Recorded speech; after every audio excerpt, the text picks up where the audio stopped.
সাইয়েদনা মুসা আলাইহিস সালাম জিজ্ঞেস করলেন, ইয়া রাব্বি, আল্লাহ আপনার কি ঘুমে ধরে না?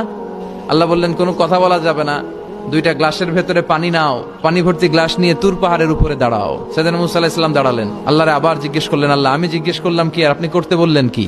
আল্লাহ বললেন, কথা বলো না, যা বলেছি তাই করো। তো মুসা আলাইহিস সালাম কিছু বলতে পারে না, পানি নিয়ে দাঁড়িয়ে রইলেন। মুসা আলাইহিস সালামকে আল্লাহ বললেন, তুমি দাঁড়িয়ে থাকো আর ঘুম রে বললেন, ঘুম তুই মুসারে ধর।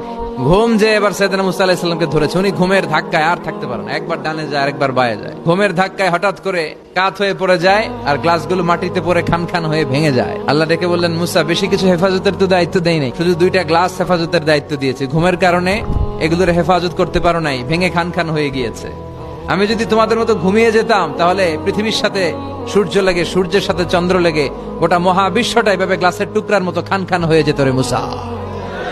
এজন্য লা তাখুযুহু সিনাতু ওয়ালা নাওম, আমার ঘুমেও ধরে না, ঘুমের আগে যে তন্দ্রা আসে ওইটাও ধরে না। বিশ্বনবী মসজিদে নববীতে নামাজ পড়ছেন, তিনি আল্লাহু আকবার বলে নামাজ শুরু করলেন, কেরাত পড়লেন, রুকু করলেন। রুকু থেকে দাঁড়িয়ে বিশ্বনবী পড়লেন সামি আল্লাহু লিমান হামিদা, পেছন থেকে সাহাবারা পড়ল রব্বানা ওয়ালাকাল হামদ। এক সাহাবী বাড়িয়ে অতিরিক্ত পড়লেন হামদান কাসীরান তাইয়িবান মুবারাকান ফি। ফিসফিসি আওয়াজে পড়ার কারণে বিশ্বনবীর কানে এটা চলে এসেছে। নামাজের পর বিশ্বনবী বললেন, আমি রুকু থেকে দাঁড়িয়ে পড়েছি সামি আল্লাহু লিমান হামিদা, তোমরা পড়ার কথা ছিল শুধু রব্বানা ওয়ালাকাল হামদ, কে যেন একজন ফিসফিস আওয়াজে পড়েছো হামদান কাসীরান তাইয়িবান মুবারাকান ফি। কে পড়েছো? দাঁড়াও। কোন সাহাবী দাঁড়ায় না ভয়ে। বিশ্বনবী অভয় দিয়ে বললেন, কিছু বলবো না, কে পড়েছো? দাঁড়াও। এক সাহাবী দাঁড়িয়ে বললেন, ও নবী আমি পড়েছি। বিশ্বনবী বললেন, এটা তো আমি শিখাই নাই, কই পাইলা, কেন পড়ছো?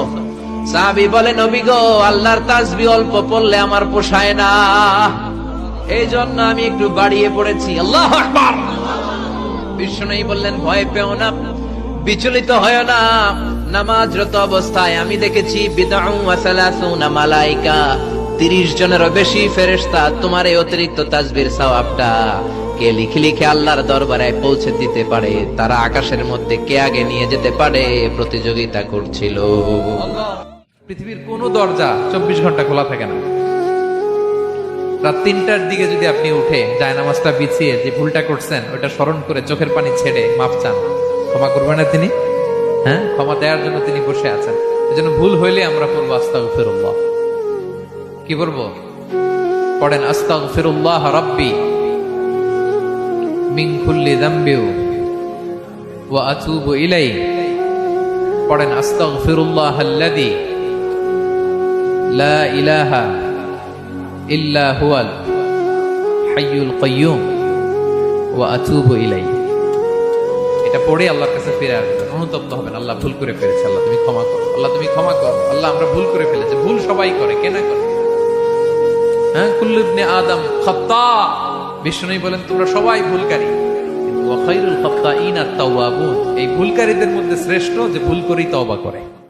বিষ্ণু ইসলাম বলেন, আমাদের ফরজ নামাজে যদি কারো ঘাটতি হয়, আমাদের অনেকের এমন হবে যে ফরজ নামাজ পড়ে নাই, অলসতা করে, তখন আল্লাহ ফেরেশতাদেরকে বলবেন, কি অবস্থা আমার বান্দার?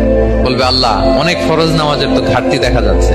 তখন আল্লাহ বলবে, উনদুরু হাল্লি আবদি মিন তাতাওয়ু, ফরজে যদি ঘাটতি থাকে দেখো তো আমার বান্দার কিছু নফল নামাজ আছে কিনা।